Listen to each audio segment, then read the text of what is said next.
téléspectateurs sur la télévision Pacifique, bienvenue dans cette édition de nouvelles. À la une de l'actualité, le président de la République, Jovenel Moïse, ouvre officiellement lundi l'année académique 2017-2018 lors d'une cérémonie au lycée Alexandre Pétion. Plus de 4 millions d'élèves sont attendus en salle de classe à travers tout le pays.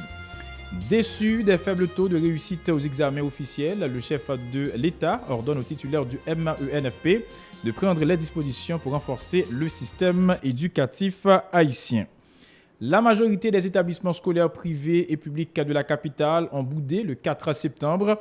Les responsables mettent en cause la précarité économique des parents d'élèves. Le ministre des Travaux publics, Transports et Communications, Fritz Caillot, promet de résoudre la pénurie d'eau et d'électricité dans les différentes régions du pays. Il était convoqué ce lundi par le Sénat de la République. À l'étranger, les Nations Unies dénoncent des crimes contre l'humanité et appellent à une enquête urgente de la Cour pénale internationale au Burundi. Mesdames et messieurs, je vous invite à rester branchés sur la télé Pacifique. Ces titres vous seront développés sous peu. Bienvenue, mesdames et messieurs, dans le développement du journal. Comme annoncé un titre, le président de la République, Jovenel Moïse, a procédé lundi au lancement officiel de l'année académique 2017-2018 au local du lycée Alexandre Pétion lors d'une cérémonie déroulée en présence du Premier ministre Jacques Aguilar-Fontan et du ministre de l'Éducation nationale et de la formation professionnelle Pierre Josué Agénor Cadet. Selon des chiffres fournis par les responsables, 4 100 000 élèves sont attendus dans les salles de classe cette année. Suivez ce reportage a signé Jean-Marc Dorsey et Rigue Noël. Selon le président de la République, Jovenel Moïse, l'éducation est le seul moyen capable de sortir le pays de l'impasse dans laquelle il se trouve depuis des décennies. Le locataire du Palais national n'a pas caché sa déception face à un système éducatif en chute libre, arguant les résultats des examens d'État dont les taux de réussite vont sans cesse décroissant. Pour y remédier, Jovenel Moïse enjoint son ministre de l'Éducation nationale de prendre les dispositions qui s'imposent. L'école fondamentale avec l'école secondaire, il y a un pile problème. Et c'est dans l'école publique que nous constatons qu'il y a un plus gros échec. Quant à résultat dans l'examen officiel bac là, taux de réussite n'a pas dépassé 30%. Nous devons assurer le développement cognitif des élèves par un enseignement de qualité qui favorise la promotion des valeurs, des attitudes et des comportements responsables et d'une citoyenneté exemplaire. Une éducation qui facilite le développement créatif et affectif exige des manuels de qualité et une bonne gouvernance du système éducatif.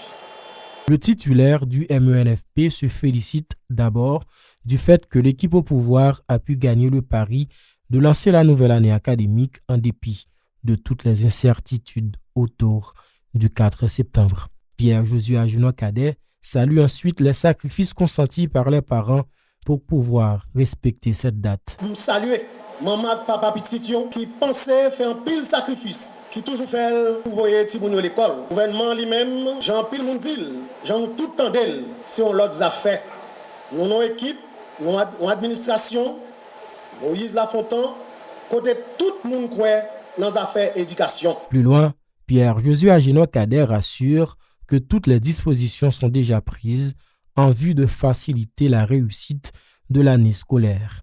Les enseignants grévistes seront renumérés et leurs conditions de travail améliorées, a promis M. Cadet. Toutefois, les absentéistes seront sanctionnés, prévient-il. Nous t'avons demandé tout, à ça pour mettre l'ordre dans les ordres. Dans la question enseignants absentéistes, ça nous pas tolérer. Enseignants, c'est partenaires nous, faut tout le monde travaille.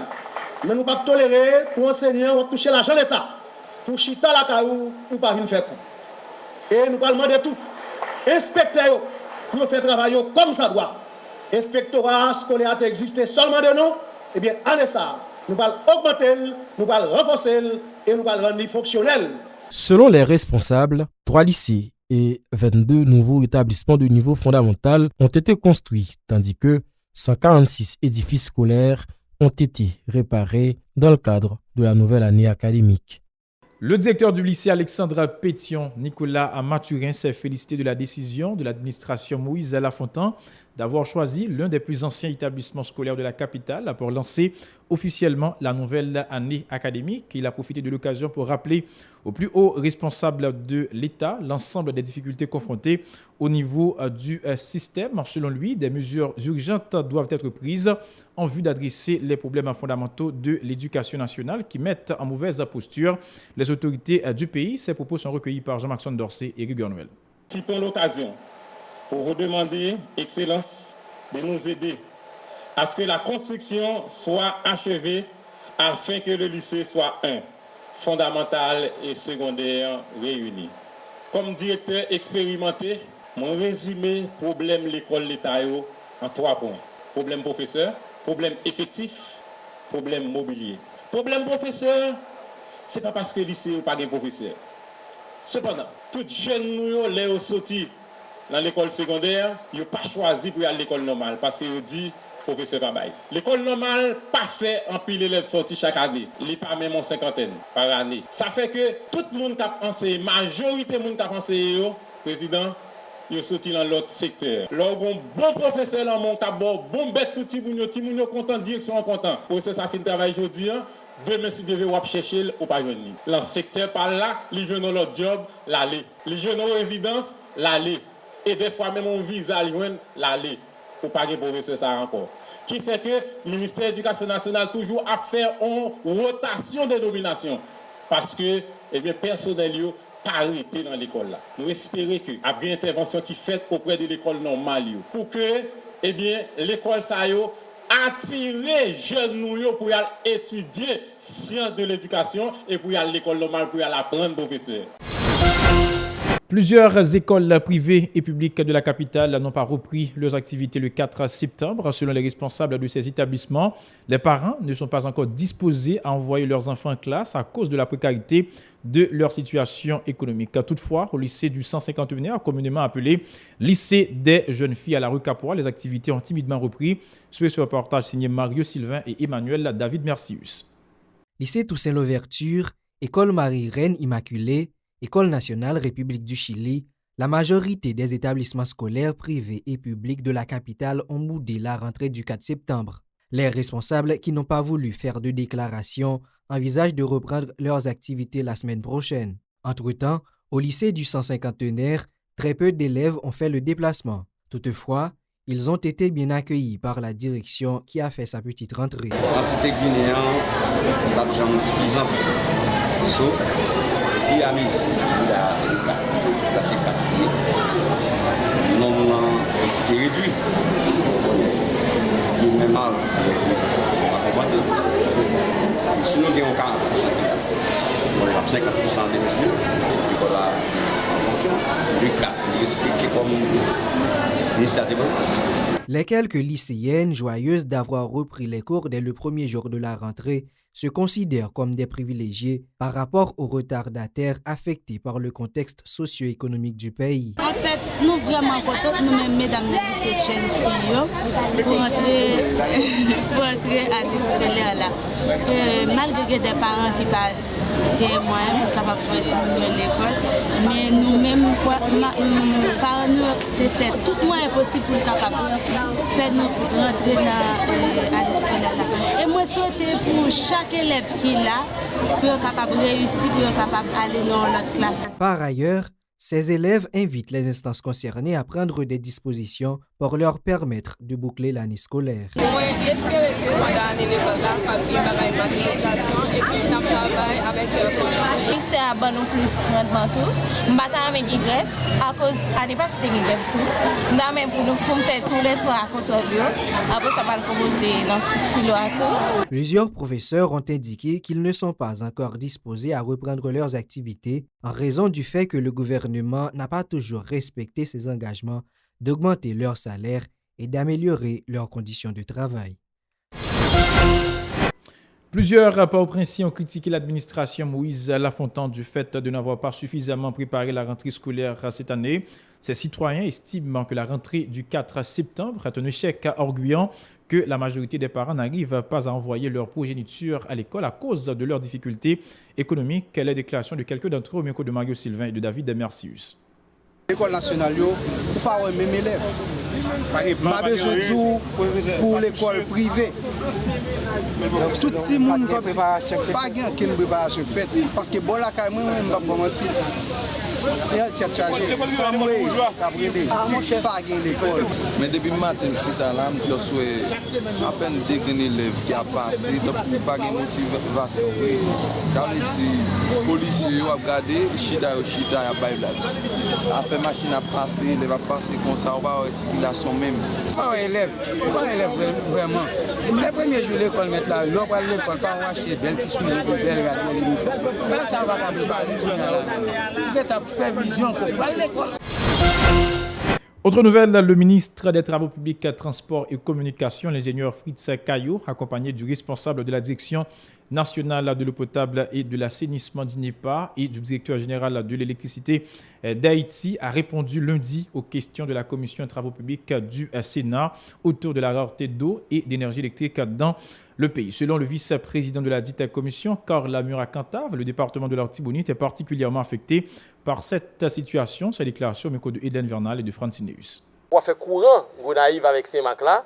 Nous sommes penchés sur ça tout.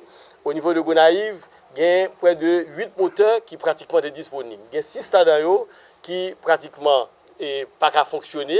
Il y a 2 seulement au rebuild qui a fonctionné et qui permettent même pour répondre à attente population. Nous avons demandé ministre là avec le directeur général de l'IH là pour rapidement puis jouer une solution avec question courant Gonaïve là, qui a créé déferlement populaire, qui a fait mobilisation en la ville là, ça a privé nos moments côté des dérapages que nous pas voulu et ministre pour maintenant avec le directeur DH là que bah un petit temps tout petit et il a proposé solution. Naturellement nous demandé de mettre 2 ou 3 moteurs disponibles pour nous, mais après réfléchir sur ça, il faut qu'on finisse par moyo mais n'attend que yo porter solution venir.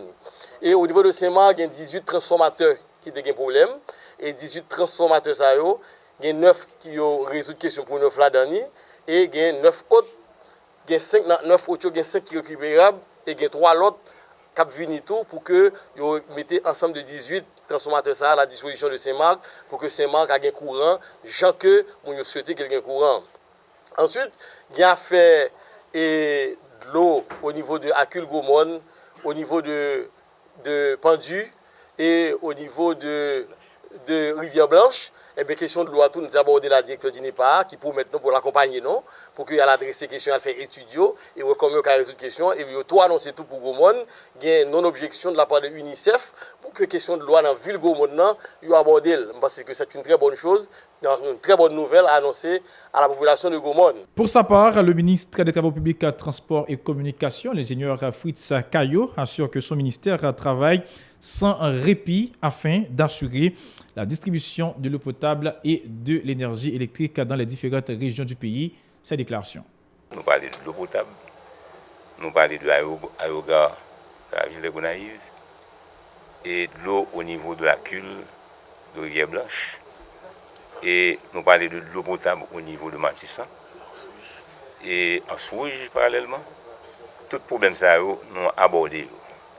Les organes, le sénateur Dumont parlait de l'existence d'un réservoir de 300 mètres cubes. Donc l'État a connaît qui ça a fait.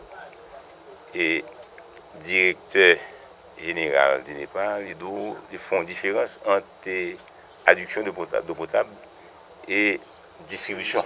Au niveau de Martissan, j'aime tout le temps le directeur général d'INEPA sous le deal.